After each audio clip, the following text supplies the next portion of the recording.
All right, so the last thing we're going to talk about in Chapter 2 is determining if data is normal. So everything we've done so far, the problems have told us that it was normal, and then we did normal calculations. So sometimes you might be given data and asked, is it normal? So there's two things you need to check. The first one, you need to plot the data. You can do a dot plot, stem plot, or a histogram. I would say you should do a histogram because your calculator will do it for you. You just have to type in your data. And you look to see if it's approximately symmetric and bell-shaped. So if that condition is met, the second condition is, does it follow the 68, 95, 99.7 rule? So you would have to find the intervals within one standard deviation, within two, and then within three, count how many fall within each interval, and then see if it's approximately each percentage. So we're going to go over an example of that.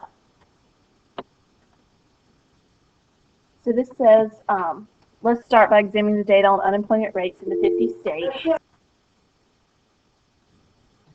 And so the question is this data close to normal? So the first thing we're going to do is we're going to plot the data.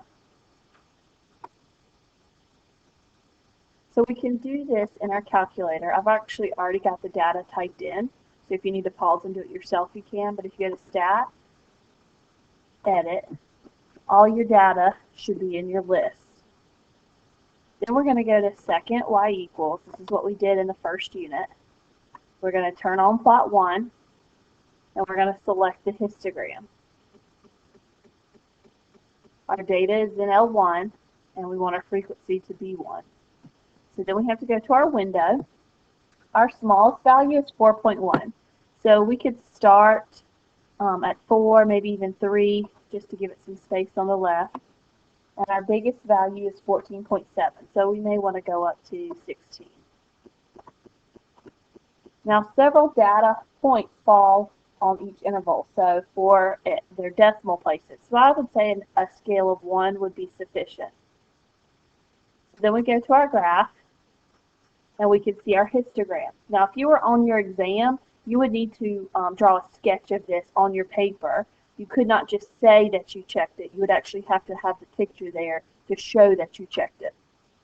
So this graph is roughly symmetric, it's single-peaked, and somewhat bell-shaped. So that meets the first condition.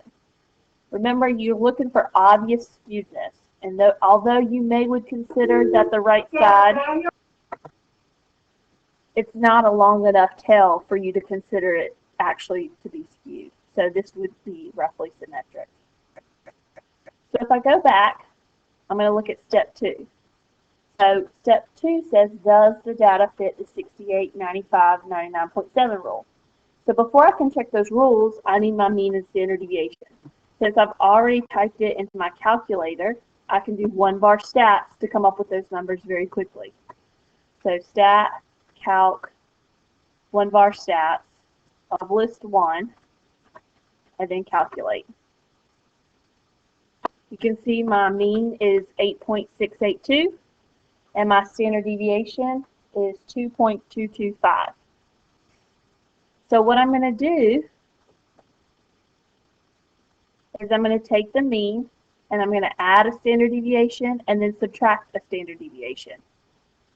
So the first one would be 8.682 plus 2.225.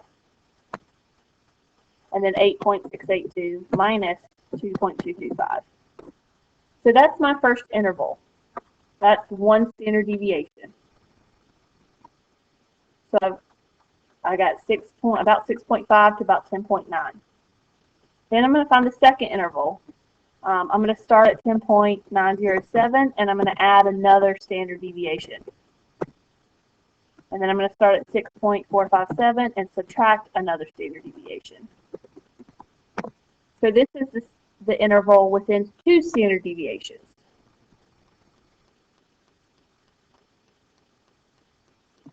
And then for within 3, I'm going to do it one more time, 13.132. I'm going to add one more standard deviation. And then I'm going to start at 4.232 and subtract another standard deviation. So this would be my third interval. So then I need to count up how many fall on each interval. So 6.6 is the lowest one that falls within 1 standard deviation, and 10.9 is the highest one. So if I count how much data falls between those two, it's 36. So 36 out of 50 is 72%. And then the next one, 4.2, would be out here. The 13.1 would be right here. So if I counted all of those, it would be 48. So that's about 96%. And then the last one, interval, captures all of my data. So 50 out of 50 is 100%. So since these percentages are very close to 68, 95, and 99.7, we could say that this distribution would be approximately normal. It does not have to be exact, it just has to be close. So I have one example for you to try on your own. So click pause and see if you can determine if this data follows a normal distribution. So the first thing you need to check is your histogram. It does seem to be roughly symmetric and bell-shaped, so the first condition is met. And then the second thing, find your mean and standard deviation, so it's 15.8 and about 1.2. And then count how many fall within 1, 2, and 3. So it's 66.7%, 94.4%, and 100%. So since these percents are quite close to this empirical rule, this gives good evidence that this distribution is close to normal. Write down any questions you might have, or we can go over them tomorrow.